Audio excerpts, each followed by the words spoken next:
سورہ فاتحہ پہلی مکمل صورت ہے، حضور صلی اللہ علیہ وسلم پر نازل ہوئی۔ یہ صورت کیا ہے؟ یہ آپ صلی اللہ علیہ وسلم کے دل کی دعا ہے، جس میں آپ صلی اللہ علیہ وسلم نے سب سے پہلے اس بات کا اقرار کیا ہے، اور آپ کا یہ اقرار زبانی نہیں ہے، الفاظ کا روپ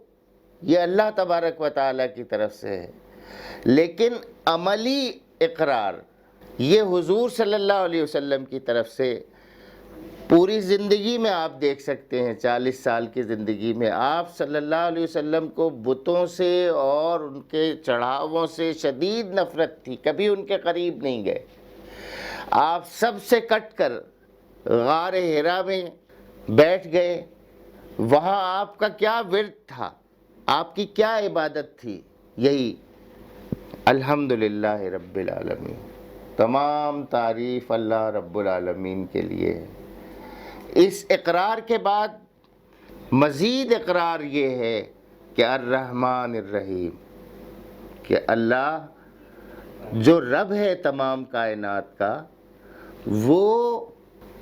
جس کے پاس سارے اختیار ہیں، ایک اشارے میں ہوا سے اڑا دیتا سب کو جس کو چاہے، لیکن اس نے ان سب کو برقرار رکھا ہوا ہے اور ان سب کی تمام ضروریات کا احاطہ کیا ہوا ہے، ان کی فراہمی کا انتظام کیا ہوا ہے۔ وہ الرحمن اور الرحیم ہے، اور یہ اس کی رحمت کا تقاضا ہے کہ وہ ایک دن سب کو جمع کرے اور پھر وہاں حساب لیا جائے، مالک یوم الدین۔ یہ سب حضور صلی اللہ علیہ وسلم غار حرا میں بیٹھ کر اور اس سے پہلے کی زندگی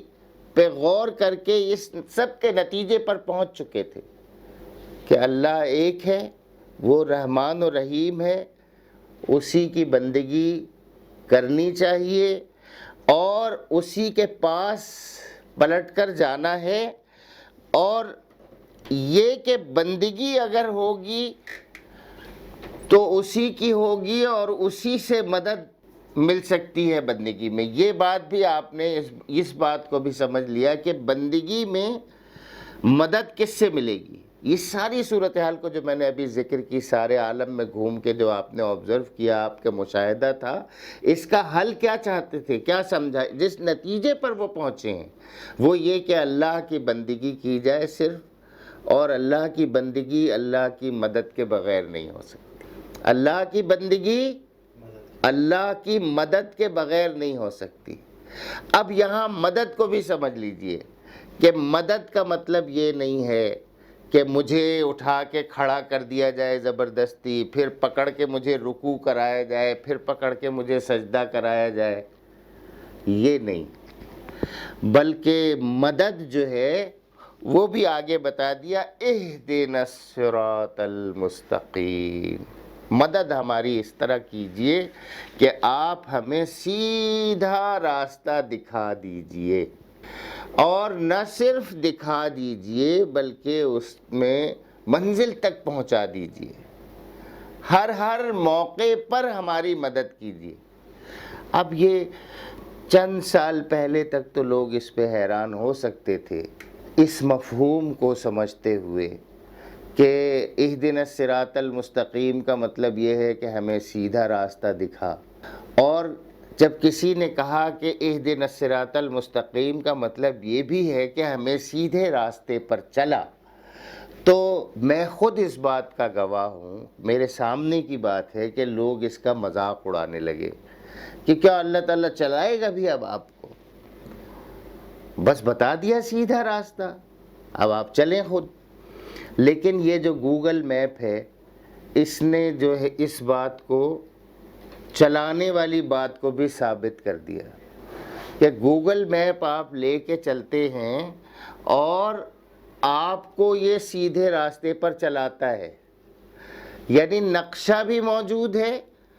اور آپ کو ہر تھوڑی دیر بعد آپ کو وہ بتا بھی دیتا ہے کہ اتنے فٹ سے آپ کو رائٹ مڑنا ہے، یا اتنا ابھی آپ کو سیدھے جانا ہے یا لیفٹ جانا ہے، یا اگر آپ غلط مڑ گئے تو بتا بھی دیتا ہے بھائی آپ غلط چلے گئے، پیچھے پلٹ کر آئیں فوراً۔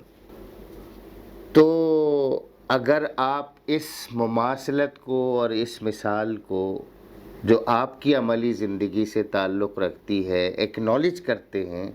تو پھر میں اگلا سوال یہ کروں گا کہ یہ کوئی ایسا آدمی ہوگا جو کسی منزل کا تعین کرے اور اسے فیڈ کر دے گوگل میپ نے، اور اپنا اسٹارٹنگ پوائنٹ بھی بتا دے، اس کے بعد وہ اگنیشن آن کرے اور اپنے موبائل کو آف کر دے، یا اس کو گھر پہ ہی چھوڑ دے، یا آف کر دے، یا اس کی بیٹری ہی چارج نہ ہو؟ ایسا آدمی کوئی ہوگا؟ آپ تصور نہیں کر سکتے۔ آپ تو اس کو چارج کریں گے فلی،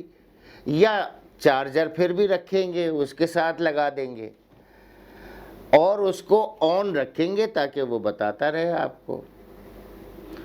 اور اس میں اگر پیکیج نہیں ہے آپ کا تو اس پہ بھی کچھ خرچہ کریں گے وہ سب۔ لیکن قرآن مجید کے بارے میں آپ کیا رویہ اختیار کرتے ہیں؟ اس کو بند کر کے جزدان کے اوپر پیک کر کے اس کو آپ نے رکھا ہوا ہے، آپ کے گھر میں موجود ہے، آپ کی گاڑی میں بھی موجود ہے، لیکن آپ اس کو نہ کھول کے پڑھتے ہیں۔ یہ آپ کو الیہ عباد اللہ کہہ کے، یا ایھا الناس یا ایھا الذین آمنو،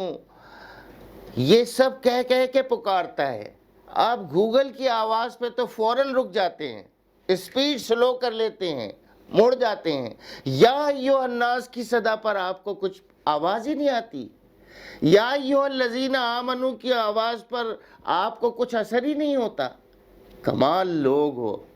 کمال لوگ ہیں آپ۔ اپنی روزمرہ کی 2 دن کی زندگی، جس کے بارے میں آپ کو پتہ تک نہیں کہ کتنی دیر رہے گی، کب ختم ہو جائے گی، گاڑی ذرا سی بے قابو ہوتی ہے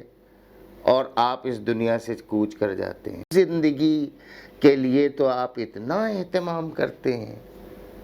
اور اس منزل اور اس زندگی کے بارے میں جو ہدایت نامہ موجود ہے اس کی طرف آپ توجہ ہی نہیں کرتے۔ تو اہدنا الصراط، یہ محمد صلی اللہ علیہ وسلم کے دل کی پکار ہے، جو انہوں نے غار حرا میں سالوں بیٹھ کر اللہ تبارک و تعالیٰ سے لو لگا کر، تنہائی اختیار کر کے آپ نے اللہ تبارک و تعالیٰ سے یہ رہنمائی اور یہ مدد حاصل کی، اور ساتھ میں یہ بھی درخواست کر دی کہ راستہ بھی ان لوگوں کا جن پر انعام ہوا، اور ان لوگوں کا راستہ نہیں جن پر آپ کا غضب ہوا یا جو بھٹک گئے۔